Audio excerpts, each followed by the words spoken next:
guys, what's up? Welcome back here to today's edition of Intuitive Angling, and really appreciate you guys coming by the channel to check today's episode out. And guys, we're going to step back in time today. I want to talk about the old Mitchell 300 spinning reel. This spinning reel right here is over 50 years old. I got a lot of great memories about the old Mitchell 300 and the Mitchell 308s. So I sort of want to take you guys back 50 years or so. We're going to talk a little bit about this reel and really talk a little bit about bass fishing back in the late 60s and 70s, which in my opinion was probably, the greatest era for bass fishing, that we've seen in this country. So we're going to get into that in today's episode. Also, guys, we'll get started. Just a big thank you out there for everybody that's taken time to hit that subscribe button here at Intuitive Angling. Much appreciated. Thank you very much also for everybody that's taken time to use all the links I put in every video description to support Intuitive Angling. All you guys that are channel members of Intuitive Angling, thank you very much. Just want to let you guys know that. I really appreciate that. Okay, guys, I have got a special place in my heart for this reel right here. This is a Mitchell 300. Still got the gold string line on it here from the 1970s. I actually got this out of my dad's garage, here recently. And it just brings back a ton of memories. Most of the time, it was either the gold strand or the blue Garcia line. They used to make a blue Garcia line that my dad used with this. And back then, the spinning rods, they were so whippy like this. I mean, back then you didn't have any type of a stiff spinning rod. And you can see how noisy that is. Just, God, that thing, I just brings back so many memories here. This thing got my line wrapped around it. In correlation, guys, with this bait right here, the old Hellbender we talk about here, the Hellbender and the Mitchell 300, and also the flip tail plastic worm. A lot of you guys that were around back then, flip tail made a straight tail plastic worm, and I remember vividly, it's like my dad's metal tackle box. He'd have these purple flip tail worms. They were probably 8-inch worms or so. And he'd take a little gold Aberdeen catfish hook, and he'd thread that gold Aberdeen catfish hook about to the egg sac of the worm, and then expose it where the hook was sticking out. And then he'd crimp on a little bitty split shot on there, put it on the blue Garcia line out there, and catch freaking hogs at Table Rock Lake and Grand Lake. But anyway, it's like, I look back and it's like, I've had a chance to bass fish all over the world. Guys, I've bass fished in Japan, Canada, all over the United States, basically every major lake across the country. Been in a bunch of Bassmaster Classics, won Bassmaster tournaments, Forest Wood Cups, everything, guys. So I've been very fortunate to have a long period of time fully immersed in bass fishing.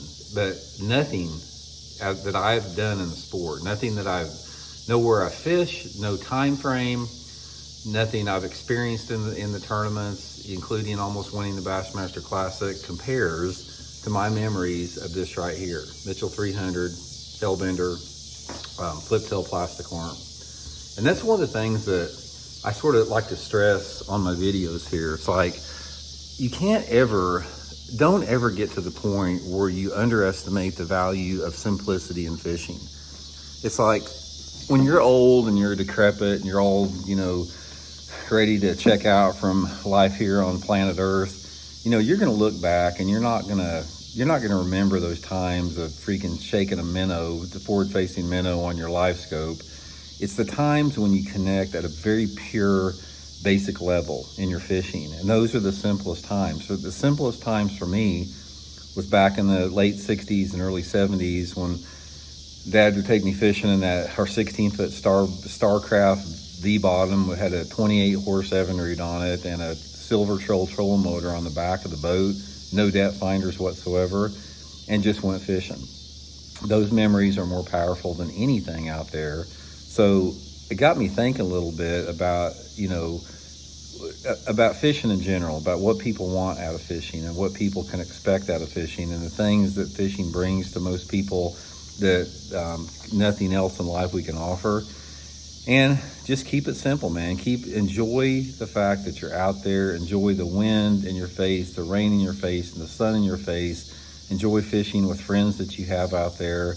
Enjoy keeping fishing mysterious. And that's the biggest part of it. It's like the most powerful experiences I've had in bass fishing came from this time frame when we didn't know anything. It's like we didn't have any depth finders. You didn't even know how deep it was. You had to throw your bait to the bottom of the lake to see how deep it was.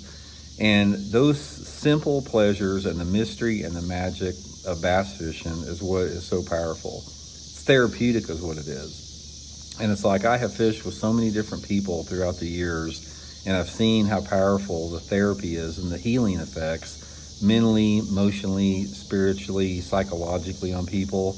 And it all comes from that place of simplicity. It's like, I've talked about this a little bit before, guys, but I fished with people from all walks of life. I fished with actors, actresses, professional athletes, everybody in every aspect of the military, wounded warriors, people that are going through hard times, billionaires, people that were almost homeless, people that had from every walks of life, every single walk of life that you have. And the common thread that occurs through all those out there is the basic simplicity of fishing, as far as when you keep it pure and when you keep it simple. And I don't see that where we are today. It's almost like we are getting so far away from that simplicity of fishing that we're losing the PowerPoint of it. I mean, that's plain and simple. So I just wanted to do this video and pull out that Mitchell 300, guys, to sort of remind you guys sometimes just take a step back.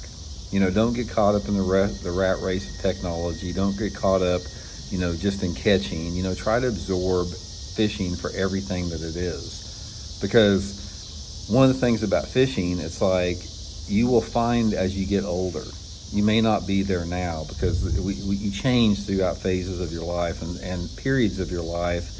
You change as a person, but one of the things that will happen as you get older as a bass angler out there, you're going to appreciate those things that you didn't appreciate when you were in your 20s and 30s. When you're pumped full of testosterone and you're hard charging and you want to make a name for yourself and you're full of the vigor of life, a lot of times you miss out on the things that are really important. And the important things about bass fishing, again, is that connection with the simplicity and nature with it. That's the PowerPoint from it we've gotten away from. And it hadn't always been like that, guys. There's been a gradual decline in that particular area that I'm talking about. It's like it started pretty adamantly, like back in the early 2000s with the advent of a lot of the modern technology that we see now. But prior to that, it was always pretty simple. So anyway, guys, just a little random video there. Hope you guys are doing well and really appreciate you tuning in. We'll talk later.